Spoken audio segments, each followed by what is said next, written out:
छात्रों नमस्कार।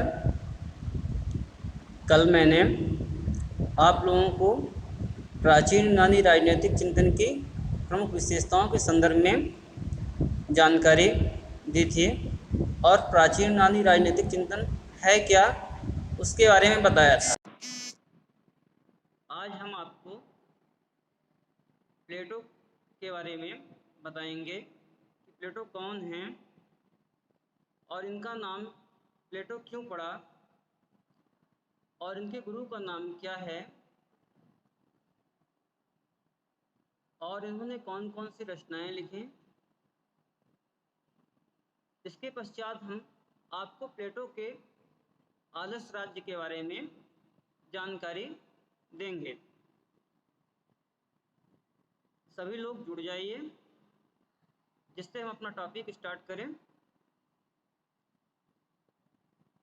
आप लोगों को पता होना चाहिए कि प्लेटो का जन्म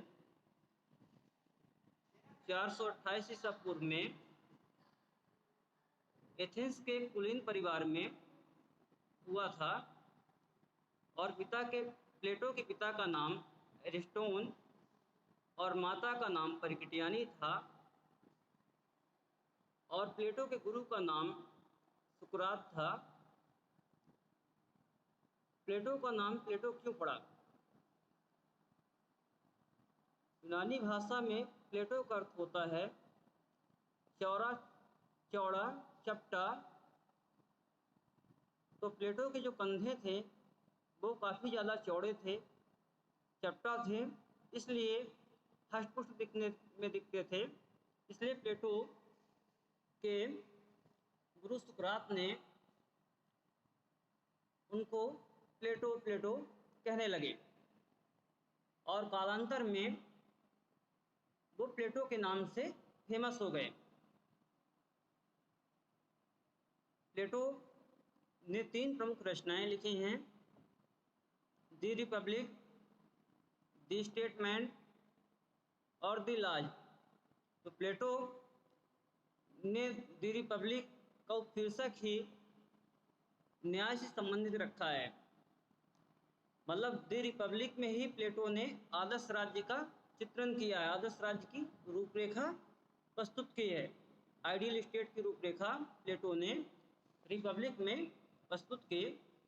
और प्लेटो के टाइम में एथेंस में कैसी स्थिति थी, क्या सिचुएशन था, इसको भी हम लोगों को जान लेना चाहिए, क्योंकि हम किसी भी थिंकर्स के बारे में जब पढ़ते हैं तो उसके समय की परिस्थिति और उसके आधार पर ही उसके विचार निकलकर सामने आते हैं, थिंकर्स निकलकर सामने आते हैं। तो प्लेटो के समय मैंने आपको पहले ही बताया कि प्लेटो का जन्म एथेंस में एक कुलीन परिवार में हुआ था और जो इनकी माता थी परिकटियानी, वो फोलन घराने से रिलेटेड थी। तो इस प्रकार प्लेटो ने का रहन सहन था एथेंस में और स्पार्टा, ये दोनों नगर राज्य थे उस टाइम पे, छोटे छोटे नगर राज्य थे। इन नगर राज्यों में आपसी प्रतिद्वंदिता की स्थिति हमेशा देखने को मिलती थी। इसलिए प्लेटो व्यापारम में एक राजनीतिक बनना पसंद करता था, राजनीतिक बनना चाहता था, पर ऐसा नहीं हो पाया क्योंकि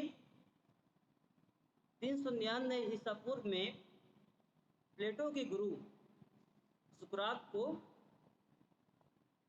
हेमलॉक नामक पॉइजन पीना पड़ा।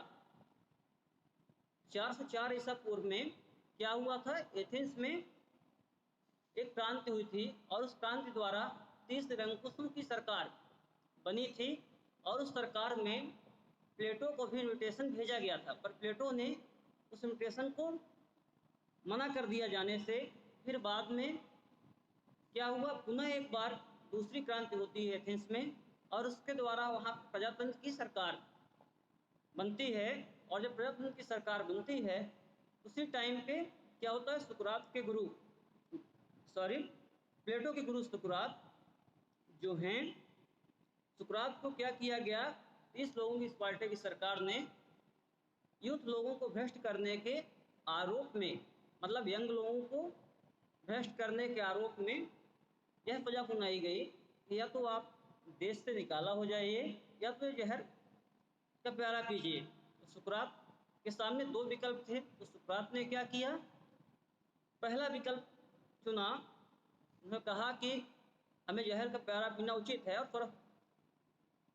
और सुकरात को जहर का प्याला दिया गया निसंध्यान ने ईसा पूर्व में ही। और सुकरात क्या करते हैं, हंसते हुए सरस्वती माता की जय बोलते हुए जहर का प्याला पी जाते हैं। यह सारी घटनाओं को प्लेटो देख रहा था अपनी आंखों से, और इन सारी घटनाओं से प्लेटो को क्या हुआ, काफ़ी ज़्यादा आघात पहुंचा। और प्लेटो ने आघात जब पहुंचा तो प्लेटो महोदय ने 12 एथेंस छोड़कर 12 वर्षों तक एक स्थान से दूसरे स्थान भ्रमण करते रहे। कुछ लोगों का कहना है कि मिस्र, यूनान,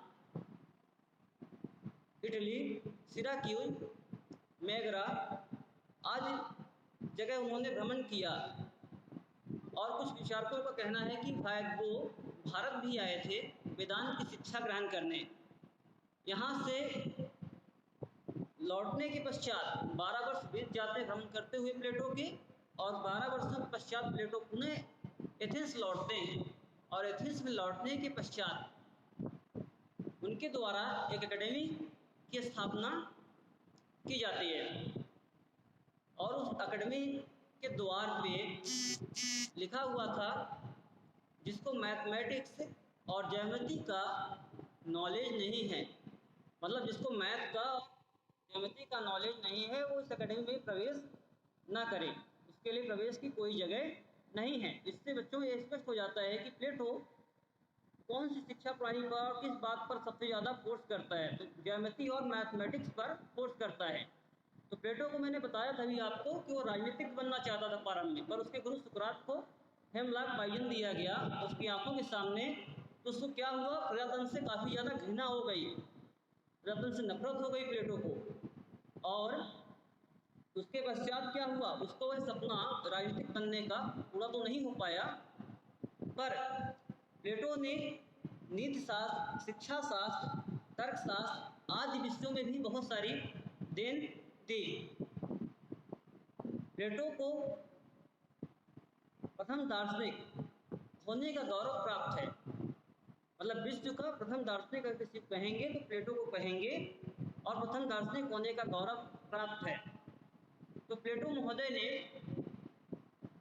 क्या किया है, आइडियल स्टेट की संकल्पना प्रस्तुत की है। अब आइडियल स्टेट क्या है, हिंदी वाले बच्चे जो हैं वो अगर नोट करना चाहें तो नोट भी कर सकते हैं समय समय पर, कुछ इंपॉर्टेंट चीज़ें जब मैं बोल रहा हूँ तो। और विशेष रूप से ध्यान सुने इन बातों को, वेरी वेरी इंपॉर्टेंट है। इसमें से आपके एग्जाम में भी क्वेश्चन आते हैं, आइडियल स्टेट पर क्वेश्चन पूछा जाता है। तो आपको आइडियल स्टेट को क्या करना है, बहुत अच्छे से पढ़ना है। तो प्लेटो का आदर्श राज्य क्यों आया अस्तित्व में, प्लेटो ने क्यों आदर्श राज्य को की कल्पना प्रस्तुत की, तो आपको पता होना चाहिए कि प्लेटो ने जिस आदर्श राज्य की कल्पना प्रस्तुत की है उसका चित्रण प्लेटो ने अपनी प्रमुख पुस्तक द रिपब्लिक में किया है। और आदर्श राज्य प्रस्तुत करने के पीछे उसका उद्देश्य औचित्य जो है वो न्याय की प्राप्ति करना है। न्याय की प्राप्ति किससे होगी, प्लेटो के आदर्श राज्य से होगी। इसलिए उन्होंने द रिपब्लिक का शीर्षक ही करस्पॉन्डिंग ऑफ जस्टिस रख दिया है, न्याय से संबंधित बताया है। तो इसके पीछे कुछ चीज़ें हैं, इसको आप लोग जान लें, प्लेटो ने क्यों आदर्श राज्य को प्रस्तुत किया। पहला कारण तो यह था बेटा कि प्लेटो जो हैं एक आदर्शवादी विचारधारा के प्रवक्ता हैं, आदर्शवादी विचारक की श्रेणी में आते हैं। तो ये पदार्थ की जगह पर किस पर भरोसा करते हैं, आइडिया पर, विचार पर बल देते हैं। पदार्थ से वो हटकर आइडिया पर बल देते हैं, विचार पर बल देते हैं। उनका कहना है कि प्लेटो का कि ये जो एथेंस स्पार्टा में छोटी छोटी सरकारें बनती हैं और समय समय पर अस्थायित्व हो जाता है, इनका पतन हो जाता है, ये अच्छी बातें नहीं हैं। इनको दूर करने के उद्देश्य से उन्होंने क्या किया, कहा कि जो वस्तु है उसमें क्या भाव, वस्तु पर हमें फोर्स नहीं करना है, उसमें क्या भाव निहित होते हैं उसको देखना है। तो इन्होंने इसलिए अपने आदर्श राज्य की परिकल्पना और कल्पना की। वहाँ एथेंस की जो सरकारें थी थोड़े टाइम तक के लिए बनती थी, इसलिए इन्होंने आइडियल स्टेट की संकल्पना कॉन्सेप्ट प्रस्तुत किया। तो ये पहला कारण मैंने आपको बताया। दूसरा कारण बेटा ये है, एथेंस में उस टाइम पे, एथेंस और स्पार्टा में हमेशा प्रतिद्वंदता की स्थिति बनी रहती थी। वहाँ राजनीतिक सामाजिक बुराइयाँ पनप चुकी थीं। इन सारी समस्याओं से प्लेटो वाकिफ था और प्लेटो इन सारी समस्याओं को के संदर्भ में चिंतित होने की वजह से एक आइडियल स्टेट की संकल्पना व कॉन्सेप्ट प्रस्तुत करते हैं। तो ये दूसरा कारण मैंने बताया, प्लेटो ने क्यों आइडियल स्टेट की संकल्पना प्रस्तुत की। अब तीसरा कारण ये है कि प्लेटो आइडियल स्टेट प्रस्तुत करने के पीछे ये था कि यूनान व एथेंस में के शासकों के लिए राज्य का एक मॉडल प्रस्तुत करना चाहता था, और वही मॉडल के रूप में कैसा मॉडल प्रस्तुत करना चाहता था, आइडियल स्टेट जैसा मॉडल प्रस्तुत करना चाहता था। तो प्लेटो ने आइडियल स्टेट का मॉडल वहाँ के शासकों के लिए भी एक राज्य का अस्तित्व में लाया, और जिससे वो लोग उसको ग्रहण करें और एक नया मॉडल को अपनाएं, जिससे वहाँ पे अस्थायित्व जो सरकारें हैं थोड़े थोड़े समय के लिए बनती हैं, उससे छुटकारा पाया जा सके। तो ये कारण थे बेटा प्लेटो के आइडियल स्टेट, आदर्श राज्य की कल्पना करने के संदर्भ में। अब आगे हम बात करते हैं कि प्लेटो के आदर्श राज्य जो है उसके निर्माण में किन कारकों ने अहम भूमिका का निर्वहन किया। जैसे कि आपको पता होना चाहिए कि आप जब घर बनाते हैं तो आप क्या करते हैं, पिलर भरवाते हैं।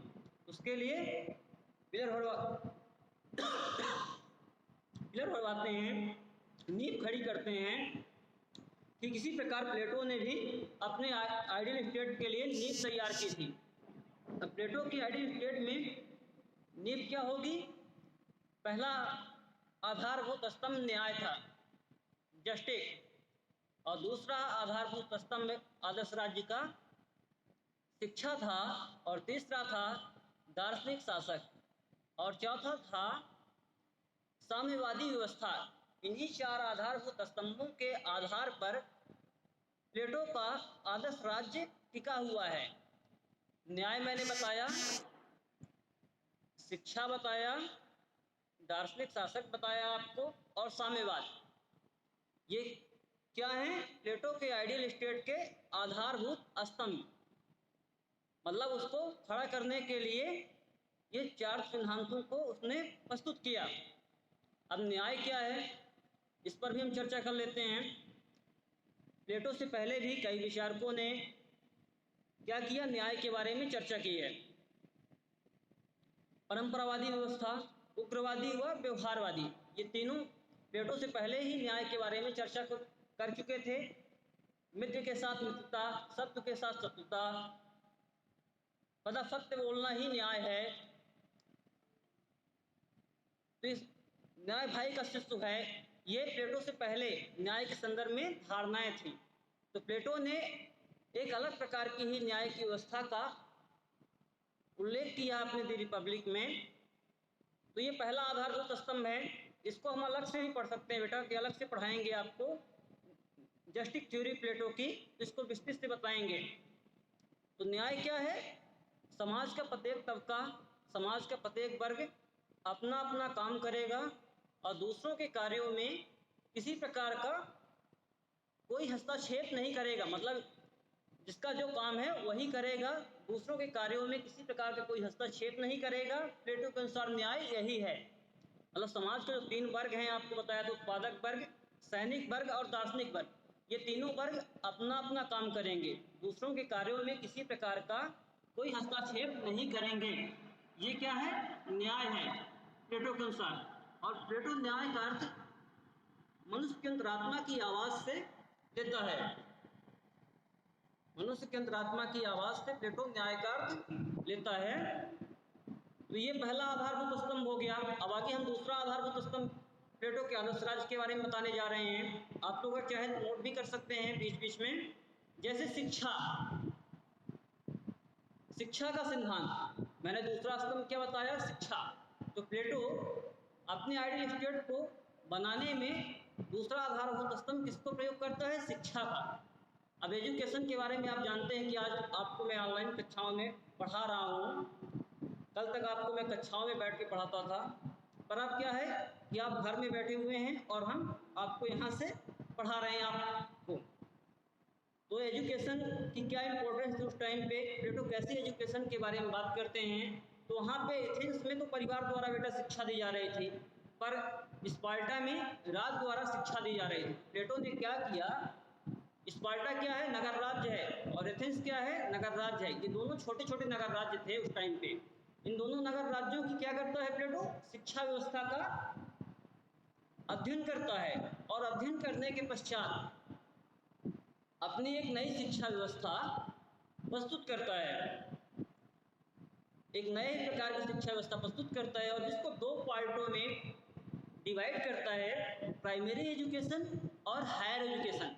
प्राइमरी एजुकेशन मतलब प्रारंभिक शिक्षा, और हायर एजुकेशन मतलब उच्च शिक्षा।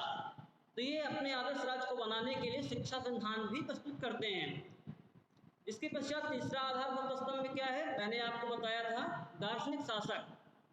प्लेटो का कहना था कि राज्य की कमांड किसके हाथों में दी जानी चाहिए, दार्शनिक शासक के हाथों में दी जानी चाहिए, फिलॉसफर किंग के हाथों में होगा, तभी राज्य शासन व्यवस्था को सुचारू रूप से संचालित होना पाएगा। इसलिए प्लेटो ने क्या किया, इसी शिक्षा के माध्यम से वो दार्शनिक शासक बनाना चाहता था। और आपको पता होना चाहिए सिराक्यूज में डायोनिसिस को वो दार्शनिक शासक बनाने की कोशिश भी कर रहा था, पर असफल हो गया था प्लेटो वहाँ से। तो प्लेटो के आदर्श राज्य के बारे में बेटा क्या है कि सेवाइन क्या कहते हैं कि कल्पना की उड़ान है। मतलब सेवाइन, जीएच सेवाइन जैसे विद्वान प्लेटो के आइडियल स्टेट को क्या कहते हैं, कल्पना की उड़ान कहकर उनकी खिल्ली उड़ाते हैं। इसी प्रकार आप डनिंग की बात करते हैं तो डनिंग महोदय प्लेटो के आइडियल स्टेट को एक प्रकार का रोमांस कहते हैं। प्लेटो ने क्या किया था आदर्श राज्य को बनाने के लिए, प्लेटो कल्पना लोक में आदर्श राज्य को बना रहा था। जैसे एक चित्रकार जो होता है वो क्या करता है, अपने चित्र को जितना अच्छा बना सके बनाने का प्रयास करता है, कि वो धरातल पे व्यवहारिक भी है या नहीं है उस पर उसका ध्यान नहीं जाता है। इसी प्रकार प्लेटो का भी ध्यान तो नहीं गया था, उन्होंने कल्पना लोक पर अपने आदर्श राज्य की कल्पना कर रहे थे। इसीलिए जीएस सेवाइन ने उसको कल्पना की उड़ान कहकर संबोधित किया, और डनिंग ने एक प्रकार का रोमांस बताया प्लेटो के आइडियल स्टेट को। फिर बाद में आपको पता है कि प्लेटो खुद इस बात को एक्सेप्ट करता है कि जिस आदर्श राज्य की वो कल्पना किया है उसको वास्तव में धरातल पर लागू कर पाना, उतार पाना बहुत ही कठिन कार्य है। लास्ट टाइम पे इस बात को वो एक्सेप्ट करता है प्लेटो खुद। तो प्लेटो के आदर्श राज्य के निर्माण में 3 महत्वपूर्ण वर्ग भी हैं। पहला वर्ग तो ये है आर्थिक तत्व। आर्थिक तत्व कहें या उत्पादक वर्ग कहें, आर्थिक तत्व में आपके जो ये प्रोडक्शन वगैरह नहीं करते हैं, खेती वगैरह करते हैं, अनाज उत्पादन करते हैं, ये आर्थिक तत्व में आ जाएंगे। तो ये प्लेटो के आदर्श राज्य का पहला वर्ग जो है, तत्व है, वो उत्पादक वर्ग है। उत्पादक वर्ग के माध्यम से प्लेटो क्या करते हैं, आदर्श राज्य का निर्माण में सहायक तत्व के रूप में अहम भूमिका का निर्वहन करता है। उत्पादक वर्ग कौन से वर्ग लोग होंगे, जो प्रोडक्शन करते हैं, जो उत्पादन करते हैं, उत्पादक वर्ग की श्रेणी में आएंगे। जैसे किसान क्या है, उत्पादन करता है, उसके बाद पूरे लोगों तक बेचता है अपने अनाज को, ये उत्पादक वर्ग वाले कहला जाएंगे। और दूसरा वर्ग क्या है बेटा, प्लेटो के आदर्श राज्य के निर्माण में सहायक है, वो है सैनिक वर्ग। और सैनिक वर्ग में जो है, सैनिक वर्ग के अंदर आत्मा के गुण क्या होते हैं, साहस, संयम। मतलब ये सैनिक क्या होते हैं, साहसी होते हैं, इसलिए इनके आत्मा के गुण क्या हैं, साहस और संयम। सैनिक वर्ग भी राज्य के उत्पादन में, निर्माण में एक अहम भूमिका का निर्वहन करते हैं। और मैंने अभी आपको उत्पादक वर्ग बताया था, उत्पादक वर्ग के आत्मा के गुण हैं लालच, लोभ, कायरता। स्वार्थपन, ये उत्पादक वर्ग के आत्मा के प्रमुख गुण हैं। अब आगे बात करते हैं तीसरा कौन सा तत्व ऐसा है जो प्लेटो के आइडियल स्टेट में एक अहम भूमिका का निर्वहन करता है। वो बेटा दार्शनिक शासक है, फिलोसफर किंग। मतलब उस प्लेटो के आइडियल स्टेट को बनाने में तीसरा महत्वपूर्ण तत्व जो है, सहायक तत्व है, वो दार्शनिक शासक है। अब दार्शनिक शासक क्या होगा? प्लेटो ने यहाँ तक कहा था आइडियल स्टेट को बनाते वक्त कि एक अच्छा शासक तभी हो सकता है जब वो निस्वार्थ हो, ज्ञानी लोगों के हाथ में वो राज की कमांड, राज की सत्ता सौंपना चाहता था। इसीलिए उसने एजुकेशन थ्योरी को भी इस्तेमाल किया था। एजुकेशन थ्योरी के बारे में बताया था कि भाई आपके 0 से 6, 6 से 12, 12 से 18, 18 से 20 और 20 से 30, 30 से 35, 35 से 50, ये हायर एजुकेशन के बारे में बताया था। तब जाके कोई फिलोसफर किंग तैयार होगा। तो ऐसे लोगों के अंदर राज की कमांड सौंपना चाहता था और उसका ये कहना था कि जिसको सत्ता सौंपना है वो निस्वार्थी होना चाहिए, उसके अंदर खुद का अपना कोई स्वार्थ नहीं होना चाहिए और पढ़ा लिखा होना चाहिए, ज्ञानी होना चाहिए, तभी तो वो पूरे राज की कमांड को कई तरीके से संचालित कर पाएगा। तो ये प्लेटो ने बताया था, इसलिए आइडियल स्टेट को बनाया। अब अगर हम बात करें तो प्लेटो के आइडियल स्टेट की विशेषताएं कौन कौन सी हैं, उसके बारे में हम चर्चा कर लेते हैं। प्लेटो के आइडियल स्टेट की विशेषताएं कौन कौन सी हैं, इसके बारे में चर्चा करते हैं। आप लोग पता होगा कि प्लेटो महोदय जो हैं, प्लेटो ने द रिपब्लिक का शीर्षक ही न्याय से संबंधित रखा था। इससे आपको स्पष्ट होना चाहिए आइडियल स्टेट का जो प्रमुख ध्येय क्या था, न्याय को प्राप्त करना था। न्याय को प्राप्त करना था, इसलिए प्लेटो ने किया। अब प्लेटो के आइडियल स्टेट की कुछ प्रमुख विशेषताएं हैं जो हम आपको डिस्कस करने जा रहे हैं। वर्ग विभाजन। अब ये वर्ग विभाजन क्या है? मैंने अभी समाज को, प्लेटो क्या करता है, समाज को 3 वर्गों में डिवाइड कर देता है। मैंने बताया उत्पादक वर्ग, दार्शनिक वर्ग और सैनिक वर्ग। अब ये वर्ग विभाजन का मतलब समाज को 3 टुकड़ों में डिवाइड कर दिया गया। उत्पादक वर्ग का काम क्या था? प्रोडक्शन करना, उत्पादन करना। और सैनिक वर्ग का काम क्या था? देश की रक्षा करना, देश के लिए काम करना। इसी प्रकार दार्शनिक वर्ग का काम क्या था? राज्य की कमांड को संभालना और राज्य के बारे में, राज्य की शासन व्यवस्था को कई तरीके से संचालित करना। तो ये अलग अलग विभाजन हो गया। वर्ग विभाजन का प्लेटो के आइडियल स्टेट की सबसे प्रमुख विशेषता है। नेक्स्ट विशेषता है न्याय की प्राप्ति। मैंने अभी आपको न्याय के बारे में थोड़ा सा पहले बताया था। तो प्लेटो के आइडियल स्टेट की एक प्रमुख विशेषता न्याय की प्राप्ति भी है। अब न्याय को कैसे प्राप्त करेंगे? जो समाज का प्रत्येक वर्ग है अपना अपना काम करे और दूसरों के कार्यों में किसी प्रकार का कोई हस्तक्षेप न करें। ये प्लेटो के अनुसार न्याय है। और यह न्याय कैसे प्राप्त होगा? आइडियल स्टेट से ही प्राप्त होगा न्याय। मैंने शुरू में ही बता दिया आपको, आइडियल स्टेट को प्रस्तुत करने का ध्येय, उद्देश्य जो है वो सिर्फ न्याय को प्राप्त करना है और एक अच्छे शासक को प्राप्त करना है। और सैनिक वर्ग, इन्हीं चीज़ों के लिए तो प्लेटो आइडियल स्टेट को बनाता है, जिससे एथेंस और स्पार्टा जो छोटे छोटे नगर राज्य हुआ करते थे, उनमें जो राजनीतिक और सामाजिक बुराइयां थी, प्रतिद्वंदिता थी, वो धीरे धीरे क्या हो, समाप्त हो पाए। इसीलिए तो उसने आइडियल स्टेट प्रस्तुत किया था। तो प्लेटो के आदर्श राज्य की दूसरी विशेषता क्या है? न्याय है, न्याय को प्राप्त करना। और तीसरी विशेषता है प्लेटो के आदर्श राज्य की राज द्वारा नियंत्रित शिक्षा। राज द्वारा नियंत्रित शिक्षा मतलब राज्य के अधीन रहकर शिक्षा दी जाएगी। आपको मैंने अभी कुछ देर पहले ही बताया था कि प्लेटो जो हैं, एथेंस में परिवार द्वारा शिक्षा दी जा रही थी और स्पार्टा में राज द्वारा शिक्षा दी जा रही थी। इन दोनों जगह नगर राज्यों की शिक्षा व्यवस्था का प्लेटो बेहद अध्ययन करते हैं और अध्ययन करने के पश्चात अपनी एक नई एजुकेशन थ्योरी प्रस्तुत करते हैं, जिसको 2 पार्टों में डिवाइड करते हैं, प्राइमरी एजुकेशन और हायर एजुकेशन। प्रारंभिक शिक्षा अर्थात उच्च शिक्षा तो ये इनके क्या था, इनका उद्देश्य राज्य के द्वारा शिक्षा दी जाएगी, ना कि परिवार के द्वारा। तीसरी विशेषता है संपत्ति और परिवार और पत्नियों का साम्यवाद। प्लेटो के आदर्श राज्य की नेक्स्ट विशेषता है संपत्ति और परिवार और पत्नियों का साम्यवाद। मैंने फर्स्ट डे थोड़ा सा आपको संपत्ति का साम्यवाद बताया था और परिवार और पत्नियों का साम्यवाद। संपत्ति का साम्यवाद का मतलब ये बेटा कि जो ये आपके संरक्षक वर्ग होंगे, अभिभावक वर्ग होंगे, उनके पास किसी प्रकार की कोई संपत्ति नहीं होगी, खुद की कमाई हुई संपत्ति नहीं होगी। और जब इनके क्या होगा, परिवार और पत्नियों का साम्यवाद, ना तो संपत्ति होगी इनके पास, ना ही परिवार होगा इनका कोई अपना, ना ही इनकी कोई अपनी पत्नी होंगी।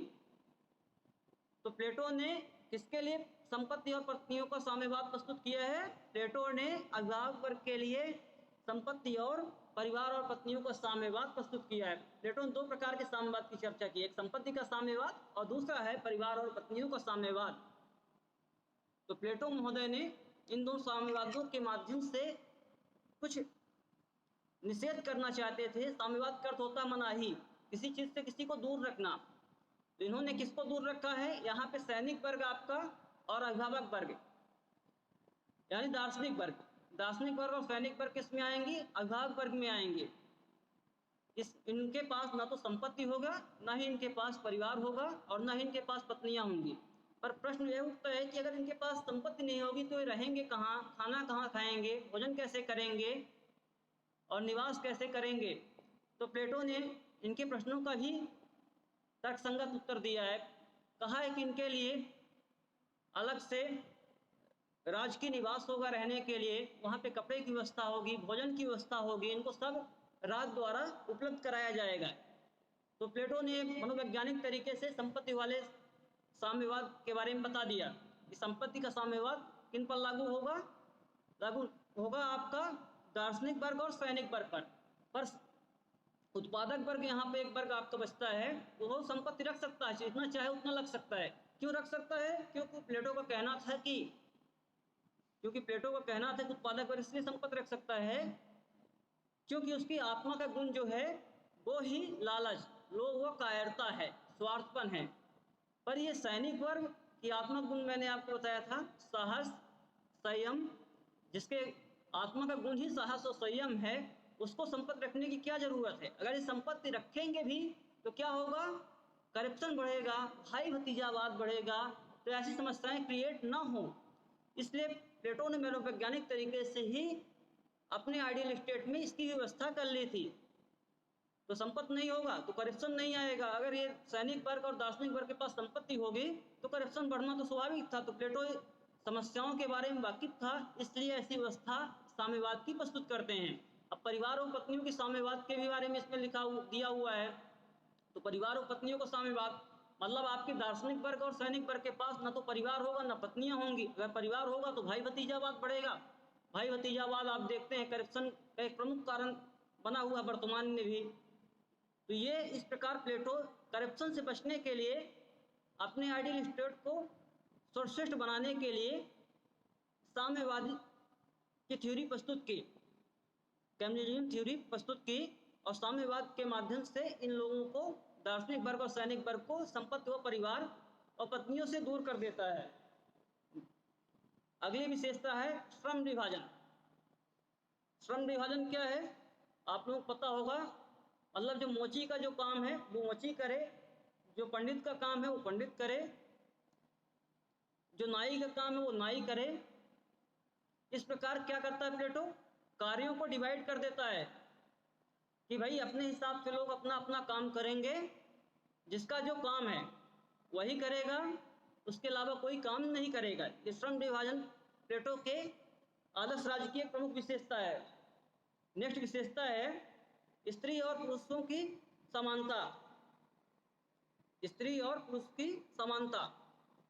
प्लेटो जो हैं, प्लेटो से पहले आपने देखा होगा कि बहुत कम विचारकों ने स्त्री और पुरुषों की समानता की बात की, इक्वल की बात की है।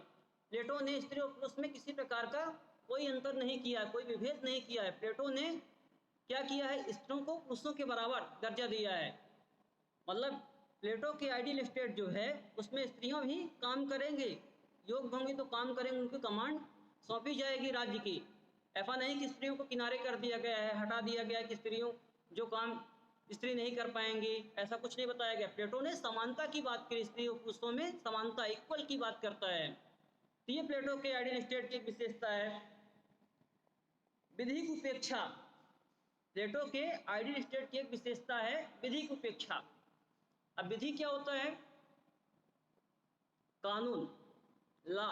आप लोग पढ़ते होंगे वर्तमान में डेली पेपर, न्यूज़पेपर में कहीं लॉ के बारे में दिया रहता है, कुछ लोग एलएलबी भी करते हैं। तो ये क्या है? लॉ। अपना इंडियन कॉन्स्टिट्यूशन कैसा है?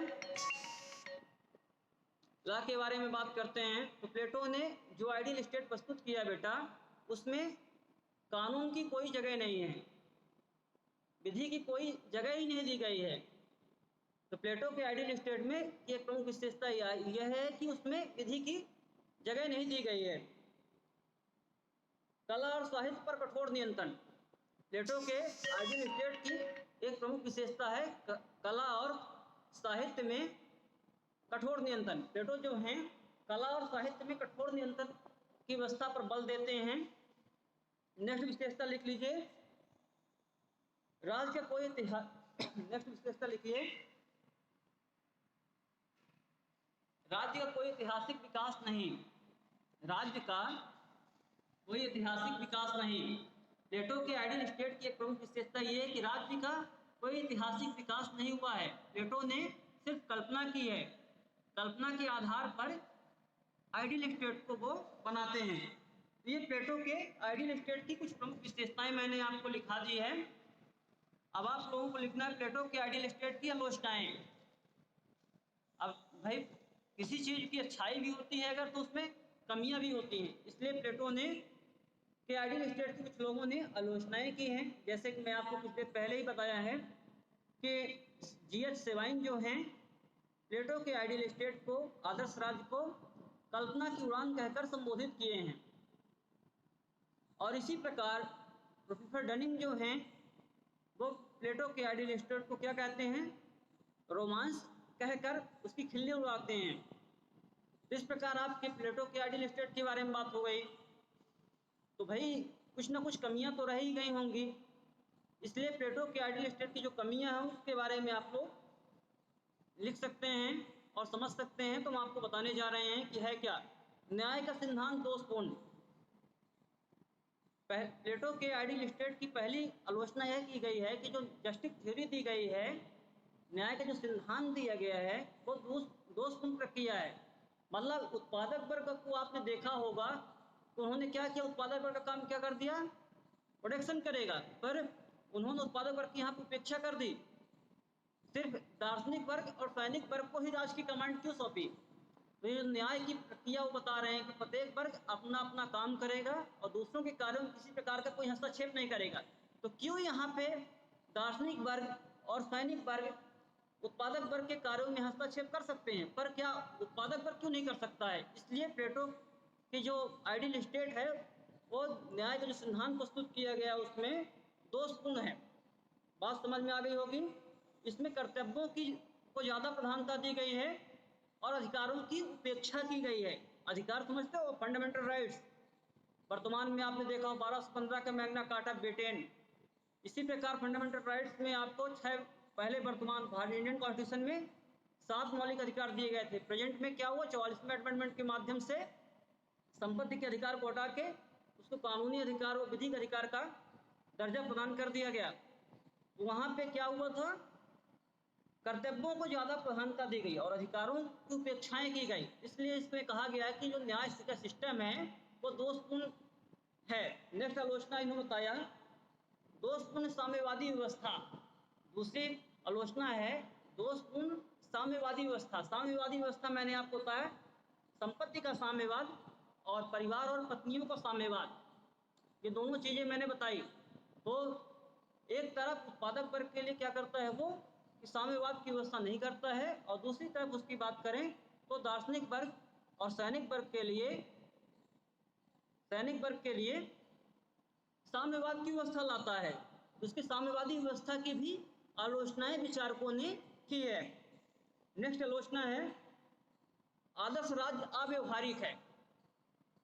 प्लेटो ने जो आइडियल स्टेट दिया है वो अव्यवहारिक है, उसको धरातल पर लागू नहीं किया सकता है। तो इसीलिए सेवाइन ने क्या कहा, ये काल्पनिक है, कल्पना की उड़ान है आदर्श राज्य, और डनिंग ने इसको एक प्रकार का रोमांस कहकर संबोधित किया है। तो इसको धरातल पर लागू नहीं किया। इसी बात को प्लेटो स्वयं क्या करता है, एक्सेप्ट करता है। बाद में कहता है जो आदर्श राज्य की कल्पना मैंने शब्दों में की है वो वास्तव में धरातल पर लागू कर पाना बहुत कठिन कार्य है। तो आपको समझ। नेक्स्ट आलोचना है कानून की उपेक्षा। अगला पॉइंट आप लोग नोट भी कर सकते हैं, कानून की उपेक्षा। अब कानून की उपेक्षा क्या है, आप लोगों को मैंने पहले ही बताया है कि प्लेटो ने कहीं भी लॉ को अपने आइडियल स्टेट में स्थान नहीं दिया है।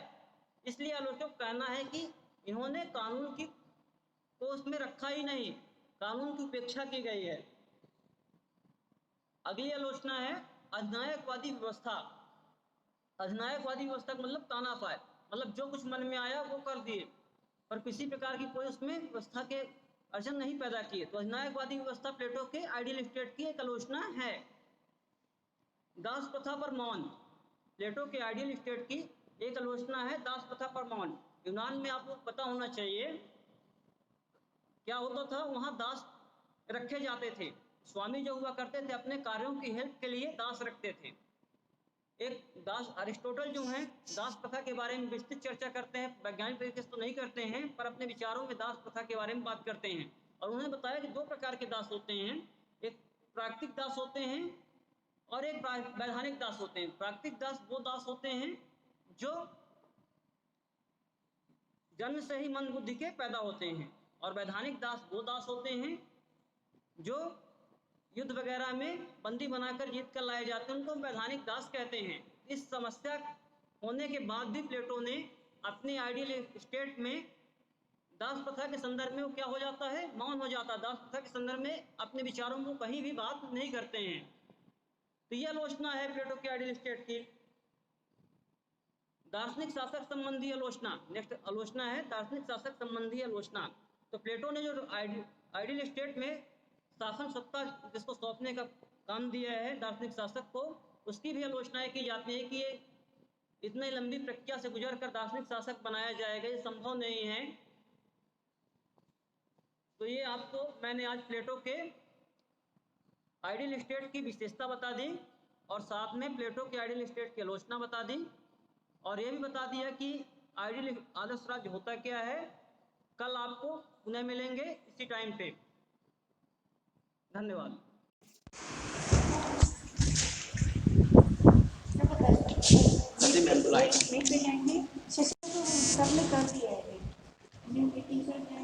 बताइए, हम ठीक पढ़ाए हैं।